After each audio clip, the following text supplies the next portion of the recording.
నారాయణ సమారంభం వ్యాసశంకర మధ్యము అన్మదాచార్య పర్యంతం వందే గురు పరంపర. జై గురుదేవ్, జై మాతారా. ఈరోజు సాధకులందరకు కార్తవీర్యార్జున మహామంత్రాన్ని ఎలా చేసి సిద్ధి చేసుకోవాలనేది ఈరోజు చెప్పుకుందాం. చాలా రోజులైంది కనుక సాధనలో ఉండడం వలన వీడియోస్ చేయలేకపోతున్నాము. సాధకులందరూ ఇది గమనించాలి.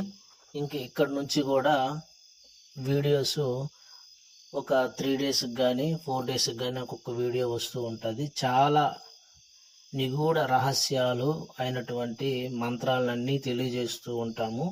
చాలా శ్రద్ధగా పెన్ను పేపరు పట్టుకొని చక్కగా రాసుకొని మీ కష్టాల నుండి మీరే బయటపడతారని ఆశిస్తున్నాము. అయితే సాధనలోకి చూసుకున్నట్లయితే ఈ కార్తవీర్యార్జుని గురించి చాలా మంది మీరు వినే ఉంటారు. దత్తాత్రేయుని యొక్క శిష్యుడు కార్తవీర్యార్జునుడు. అయితే ఈ మంత్రానికి ఋషి కూడా దత్తాత్రేయుడే. అయితే ఈ మంత్ర సాధన ఏ విధంగా చేయాలి అనేది ఇప్పుడు చెప్దాం. రాత్రి సమయంలో మాత్రమే ఈ మంత్ర సాధనను చేయవలసి ఉంటుంది. ఎందుకంటే రాత్రి భాగంలో సాధకులకు డిస్టర్బెన్స్ అనేది ఉండదు. అలాగే ఏకాగ్రత నిలిపి దేవత పైకి మనసు వెళ్ళేటట్లు ఉంటుంది కనుక, అలాగే రాత్రి భాగంలో జన సంచారం లేనటువంటి ప్రదేశాలలో రాత్రి సమయంలో చేయడం వలన మంత్రం అనేది తొందరగా సిద్ధిస్తుంది. అలాగే రాత్రుళ్ళు దేవతల సంచారం జరుగుతూ ఉంటుంది కనుక మంత్రం తొందరగా సిద్ధించేందుకు అవకాశం ఉన్నది. రాత్రి సమయంలో ఉత్తర భాగం వైపు తిరిగి ఎరుపు వస్త్రాలను ధరించి దర్భాసనం వేసుకొని ఆచమనం పాత్ర ఇవన్నీ కూడా చుట్టుపక్కల ఏర్పాటు చేసుకొని కార్తవీర్యార్జుని యొక్క ఫోటో పెట్టి దీపము 5 ఒత్తుల దీపం వెలిగించాలి. 5 ఒత్తులు గుర్తుంచుకోండి, 5 ఒత్తులు మాత్రమే వెలిగించండి. చుట్టూరా 5 ఒత్తులు వెలిగించి ఈ దీపము ఒక బుట్టలో పెట్టాలి. ఒక బుట్ట, ఎదురు బుట్ట ఉంటుంది. ఆ ఎదురు బుట్టకి పసుపు కుంకుమ బొట్లు పెట్టి దాని మధ్యలో ఈ దీపం అనేది పెట్టాలి. అలా పెట్టాక పటానికి తరువాత ఈ దీపానికి మధ్య ఒక కత్తిని భూమిలో పాతవలసి ఉంటుంది. ఆ భూమిలో ఆ కత్తిని పాతాక ముందు జపం చేస్తూ ఆ దీపానికి పంచపూజ చేయాలి. కార్తవీర్యార్జున రూపంలో ఆ దీపానికి పంచపూజ చేసి ఈ మంత్రం ఏదైతే ఈ మంత్రం ఇస్తున్నామో ఈ మంత్రం యొక్క అంగన్యాస కరన్యాసాలతో సహా చేయవలసి ఉంటుంది. ఇక్కడ చాలా వివరంగా క్లుప్తంగా చెబుతున్నాము. అంగన్యాస కరన్యాసాలు ఎలా అనేవి అవన్నీ వినియోగము ఇవన్నీ చెప్పాక అప్పుడు మంత్రాన్ని రోజుకు 5,000 సార్లు అంటే కనీసం 50 మాలలు రోజులో చేస్తూ ఉదయం పూటనే చేయొచ్చు, లేదంటే ఏకదాటిగా రాత్రైనే కూర్చొని సాధన చేయవచ్చు. లేదు అనంటే 25 మాలలు ఉదయం 25 రాత్రి 25 ఒకే ప్లేస్లో కూర్చుంటూ 21 రోజులు ఈ సాధన చేసినట్లయితే మంత్రం అనేది సిద్ధిస్తుంది. కామ్యకర్మలను మనం చేయవలసి ఉంటుంది. కామ్యకర్మలు ఎలా చేయాలి? కామ్యకర్మలు ఎలా చేయాలి అంటే, శత్రు బాధలు ఉన్నప్పుడు మనకు ఎప్పుడైనా మీకు శత్రు బాధలు ఉన్నాయి అని అంటే వెల్లుల్లిపాయలతో అదే మంత్రంతో వెల్లుల్లిపాయలు వేస్తూ అగ్నిని ప్రజ్వలిస్తూ హవనం చేసినట్లయితే ఎంతటి శత్రువైనా కూడా వాడు నాశనం అయిపోతాడు. అలాగే వేప పుల్లలతో చేసినా కూడా మీరు విడిపోయిన మిత్రులు కూడా మళ్ళీ కలిసి ఆనందంగా ఉంటూ శత్రు భావన లేకుండా పోతుందన్నమాట. అలాగే నల్ల నువ్వులు కానీ లేకపోతే కమలములు, ఎరుపు కమలములతో కానీ హవనం చేసినట్లయితే జన వశీకరణ సిద్ధిస్తుంది. అలాగే తామర గింజలతో చేసినట్లయితే లక్ష్మీ ప్రాప్తి. తరువాత ముఖ్యంగా ఈ కార్తవీర్యార్జుని యొక్క మంత్రము చాలామంది దొంగల బారిన పడకుండా కూడా ఈ మంత్రాన్ని ఈ రోజు వరకు చేసినటువంటి వాళ్ళు చాలామంది ఈ తమిళనాడు, ఈ కేరళ ప్రాంతాల్లో చాలామంది చేస్తున్నారు.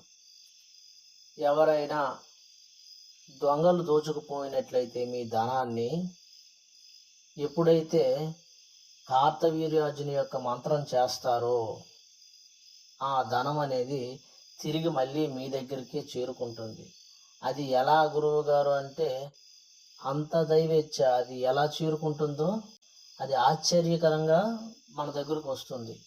అది అంతా కూడా భగవంతుడి మీద మనం విశ్వాసంతో చేసినట్లయితే ఆ మంత్ర ప్రభావం వలన ఆ ధనం అనేది తిరిగి, పోయిన ధనం అనేది తిరిగి మళ్ళీ మన దగ్గరికే చేరుకుంటుంది. అలాగే తప్పిపోయినటువంటి పిల్లలను కూడా ఈ కార్తవీర్యార్జుని యొక్క మంత్ర సాధన వల్ల తిరిగి వాళ్ళు ఇంటికి రావడం జరుగుతుంది.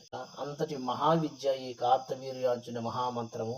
కనుక అందరూ కూడా ఈ కార్తవీర్యార్జున మంత్రం చేసినట్లయితే సర్వతా రక్షణ. ఎందుకంటే ఈ కార్తవీర్యార్జునుడు సాక్షాత్తు సుదర్శనుడే కనుక సర్వతా మనకి రక్షణగా ఉంటుంది. చేసుకోండి చక్కగా. ఇప్పుడు మంత్ర విధి విధానం ఎలా చేయాలి, అంగన్యాస కరన్యాస విధులతో సహా మేము ఇప్పుడు తెలియజేసుకొని శ్రద్ధగా రాసుకొని మంత్ర విధి విధానాన్ని క్షుణ్ణంగా 1కి 2, 3 సార్లు మళ్ళీ విని ఈ మంత్ర జపాన్ని సాధించండి. అలాగే మాంసము కానీ మద్యము కానీ ఈ మంత్ర సమయంలో బ్రహ్మచర్యంతో ఉంటూ ఈ మంత్ర సిద్ధిని పొందాలే కానీ చిడు తిరుగుళ్ళు తిరిగి అవి తాగుతాం, ఇవి తింటాం, వ్యర్థ పదార్థాలు అని ఈ మంత్రానికి దిగినట్లయితే మంత్రం అనేది సిద్ధించదు, టైం వృధా. అటువంటి వారు చూడవద్దు, నార్మల్గా విని వదిలేయండి అంతే. 1-2 రోజులు చక్కగా చేస్తారు, తర్వాత మళ్ళీ మామూలే అది ఇది తినేస్తారు. తినేసి జపం చేయడం వలన ఎటువంటి ప్రయోజనం లేదు. కనుక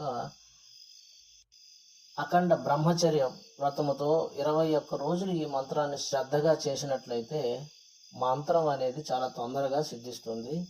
ఈ కార్తవీర్యార్జున మహామంత్రాన్ని అంగన్యాస కరన్యాస విధులు, వినియోగము, మంత్రము ఇప్పుడు చెబుతూ ఉన్నాను, శ్రద్ధగా ఆలకించండి. ఓం అస్య శ్రీ కార్తవీర్యార్జున మహామంత్రస్య దత్తాత్రేయ ఋషి అనుష్టప్ ఛందః శ్రీ కార్తవీర్యార్జునో దేవత. ఓం బీజం నమః శక్తిః మమ అభీష్ట సిద్ధ్యర్థే జపే వినియోగః. ఓం ఆం హ్రోం వ్రీం వ్రీం వ్రీం అంగుష్టాభ్యాం నమః. ఓం ఈం క్లీం బ్రూం తర్జనిభ్యాం స్వాహ. ఓం హూం మధ్యమాభ్యాం వషట్. ఓం క్రైం శ్రైం అనామికాభ్యాం హూం. ఓం హూం ఫట్ కనిష్ఠికాభ్యాం వషట్. ఓం కార్తవీర్జునాయ నమః కరతల కరపృష్ఠాభ్యాం ఫట్. అలాగే హృదన్యాసం కూడా చేయాల్సి ఉంటుంది. ఓం భూర్భువస్వరం ఇది దిగ్బంధః అని దిగ్బంధన చేసి ఉద్యత్ సూర్య సహస్రాకాంతిరకిల శోణిధవైర్వందితో హస్తానాం శతపంచకేన ఛాదధాశ్చ పానీషుం స్తవతః కంఠే హటకమాలయా పరివృతాశ్చక్రావతారో హరిః పాయాత్ సంధ్యాన ఘోరుణా భవసనః శ్రీ కార్తవీర్యో నృపః. చోపచార పూజ అనేది చేసి అప్పుడు మూలమంత్రంతో జపం చేయాలి. మూలమంత్రం ఇప్పుడు చెబుతున్నాను. ఓం హ్రోం హ్రీం క్లీం బ్రూం ఆం హ్రీం క్రోం శ్రీం హూం ఫట్ కార్తవీర్యార్జునాయ నమః అని మంత్ర జపము 50 మాలలు కానీ 25 మాలలు కానీ జపం చేసి తరువాత జపం అయిపోయినాక కూడా మళ్ళీ అంగన్యాస కరన్యాస విధులు చేసి తర్పణము దేవతా ప్రీత్యర్థం జపమహం కరిష్యే. కార్తవీర్యార్జున దేవతా ప్రీత్యర్థం జపమహం కరిష్యే అని చెప్పి అప్పుడు జపం అయిపోయాక నేలపైనే నిద్రించాలి. నిద్రించి మిత ఆహారం తింటూ ఈ మంత్రసిద్ధిని సాధించుకోవాలి. ఇలాగా ఈ సాధన 21 రోజులు చేసినట్లయితే మంత్రం అనేది సంపూర్ణంగా సిద్ధిస్తుంది. శుభం. జై గురుదేవ్, జై మాతారా.